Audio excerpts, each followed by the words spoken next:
Hello and welcome to Tête à Tête, France 24's flagship interview show. Our guest today is the President of Azerbaijan, Ilham Aliyev. Thank you very much, Mr. President. Thank you. On August 8th, there was a trilateral summit at the White House with you, Armenia's Prime Minister Nikol Pashinyan, US President Donald Trump, and a declaration to end the conflict between Azerbaijan and Armenia was signed. Promises to reopen transportation routes and normalize relations. Can you tell us whether total peace and full normalization is now coming soon? I think so, because signing of this historical document in the White House in the presence of President of United States, who, by the way, also signed the joint declaration as a witness, means that the conflict is over and we entered the period of peace, which I hope will be forever. Since that time, more than 6 months passed, and we have a very quiet situation on the border with Armenia. No more shootings, no victims, no wounded. Azerbaijan unilaterally lifted the restrictions on transit of goods to Armenia. And also, we started to supply critical for Armenia oil products, which actually marks the beginning of our trade relations. So we can see that the peace is already achieved. There are certain formalities in order to sign a final peace agreement, but along with the declaration which you mentioned, also foreign ministers of both countries in Washington initialed the text of peace agreement. So for me, it is done. I think the same opinion has the Prime Minister of Armenia. We are just learning to live in peace, and it's a very good feeling. It's a very good feeling. However, what's missing for full normalization? I understand for Azerbaijan, there's an issue with Armenia's constitution and language pertaining to territorial claims on Karabakh. Is this an absolute red line for you? Without this being changed, there will not be normalization. Yes, you're right. There'll be no signing of peace agreement. I would divide normalization with formal peace agreement, because normalization already takes place. As I said, all these positive developments show that. But Armenian constitution, which was adopted a long time ago during the times of occupation of Karabakh, it contains a reference to Declaration of Independence of Armenia, which contains a paragraph that so-called Nagorno-Karabakh and Armenia should unite. So this is a territorial claim to Azerbaijan. Our position for many years, since the end of Second Karabakh War, was very clear. This should be changed. And as far as I know, Armenia is planning to hold a referendum. And as soon as it is done, there'll be no obstacles in formal signing of peace agreement. But again, I'd like to underline that for Azerbaijan, peace is achieved. Normalization process is moving successfully. And I hope that as soon as these legal formalities are done, so we will have a formal peace. This year? Definitely. J.D. Vance, the Vice President, visited both countries. There were announcements of strategic partnership where U.S. would sell all kind of weapons now to Azerbaijan. There's also this so-called TRIP project, the Trump Road for International Peace and Prosperity, a road and rail link through Armenia to your exclave of Nakhichevan. Yes. Is this a pie in the sky, or is this really going to happen and change the dynamics? I have no doubt that it will happen. One of the reasons is that, again, United States played a crucial role in this process. And the route which will connect two parts of Azerbaijan through Armenia and even more will stretch to European continent carries the name of President Trump. It's Trump Route for International Peace and Prosperity. And I think that this very personal commitment of US President and also the agenda of US government shows that the trip will be built. It's not a big distance. It's only 40 plus kilometers. By the way, I'd like to say that the railroad which Azerbaijan is now building to Armenian border from the capital is about 400 kilometers, plus almost 200 kilometers in our Nakhchivan exclave to be rehabilitated.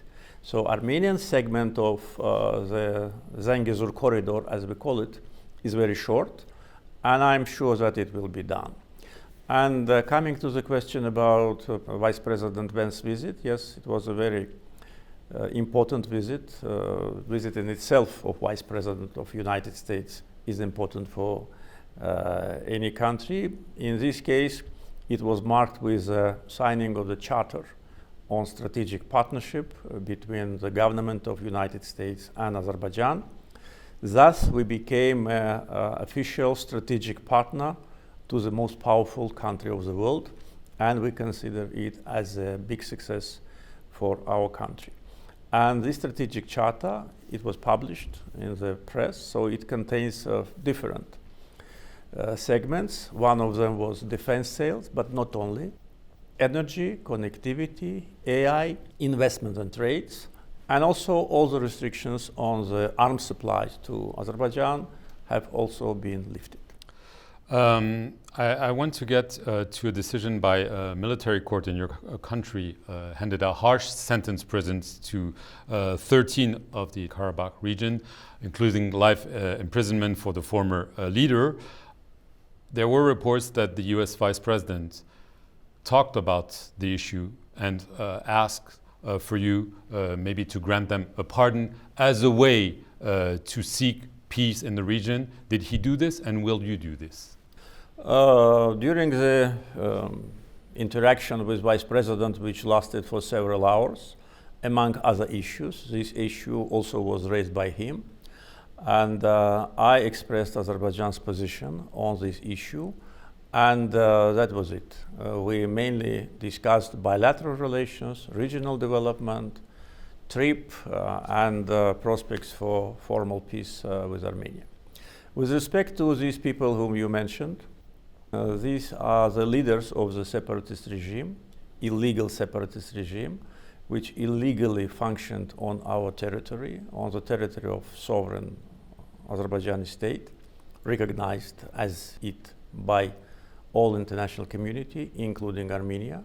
For many years, these people were masterminds of all the war crimes against Azerbaijanis and Azerbaijan.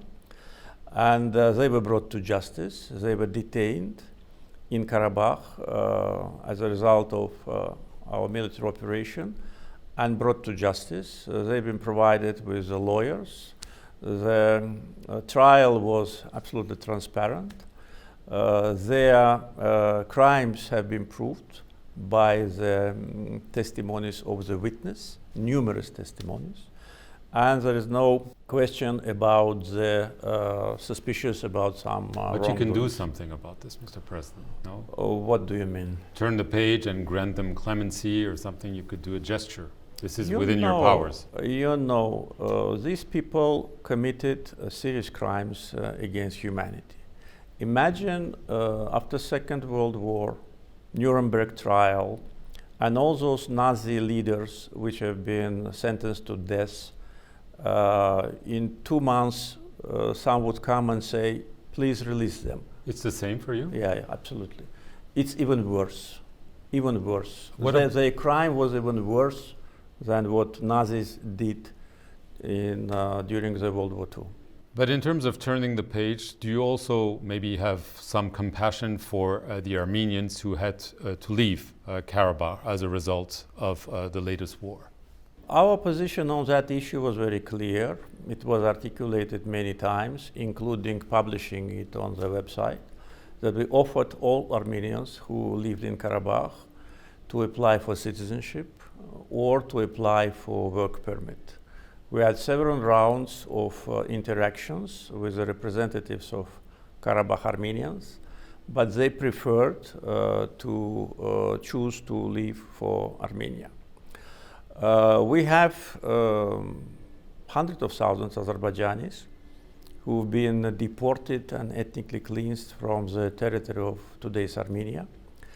But never Armenian government offered any kind of proposals for them to come back. I think we need to treat this issue from a reciprocal point of view. The right for return is universal right, and of course Azerbaijan will definitely observe this right if we have such an application, but at the same time taking into account that we were at war with Armenia for 30 years, and for 30 years they were occupying our territory. We expect the same attitude to hundreds of thousands Azerbaijanis, whom we call Western Azerbaijanis, to be able to return to today's Armenia. I want to quickly get to the relation with France. It was very bad, especially during the last war. You criticized France for being a colonial power in New Caledonia, in Corsica, very harsh words. A few months ago, a French citizen, Théo Claire, was freed. There's another one who's currently on trial. You met the French president briefly on the sidelines of a European summit. Would you say that the relation is back on track, or that there are still problems between Azerbaijan and France? You know, we were not the source of the problems with France. We had very good relations with France before the Second Karabakh War. There have been visits of presidents, of President Sarkozy, President Hollande, official visits, my official visits to France. Also, I visited France during the term of President Macron. We had very friendly relations, a lot of business activity, more than a dozen sister cities. But when the Second Karabakh War started and we started to restore our territorial integrity, unfortunately, position of France was absolutely ununderstandable, because France is defending territorial integrity of countries. It tries to defend its own territorial integrity. Now it defends the territorial integrity of Denmark. They defend the territorial integrity of Ukraine, but unfortunately they supported separatists. More than 10 resolutions of National Assembly and Senate were aimed to support separatists, and even your parliament recognized so-called Nagorno-Karabakh, though even Armenia did not recognize. Also, relations with the government were tense, but again, we were not the source of this tension. We only wanted our sovereignty to be respected. But you used very harsh words. Well, I did not start to use the harsh words. What was done on behalf of Azerbaijan, I want you to be absolutely sure, was only a response.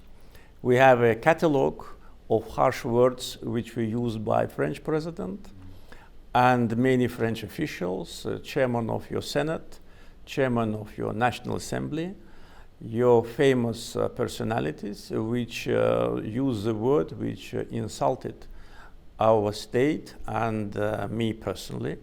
Moreover, after the Second Karabakh War of 2020, before anti-terror operation of 2023, very famous French personalities like Madame Pécresse, Monsieur Barnier, Monsieur Retallo, all the names are familiar to the audience, they illegally visited Karabakh and supported the separatists.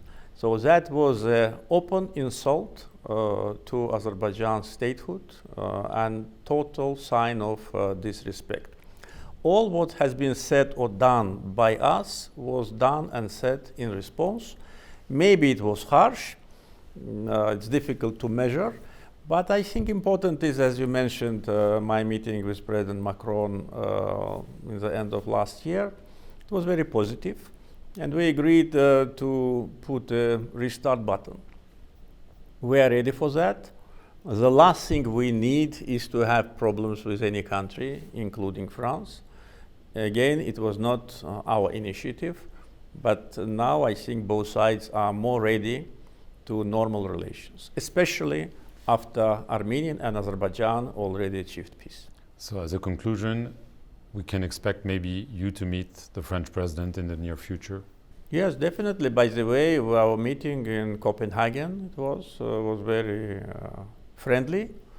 And of course, since the meeting, it took place several months ago, there have been a lot of interaction between our teams. They regularly contact each other. There have been several meetings. Yes, there are still some issues which President Macron and myself underlined to be settled by both sides. But again, it's important to understand that it's a road with both directions. And as two sovereign countries, we need to respect each other's legal system, and also not to interfere each other's affairs. We were not the first, if I may use your word, to talk about Caledonia, etc. It was France who started to interfere into our internal affairs about Karabakh, and not only, even into our political agenda. So this should be stopped. And I think the way how to do it, both sides know. President Ilham Aliyev, thank you very much for being our guest, and thank you all for watching this edition of Tête à Tête here on France 24. Thank you.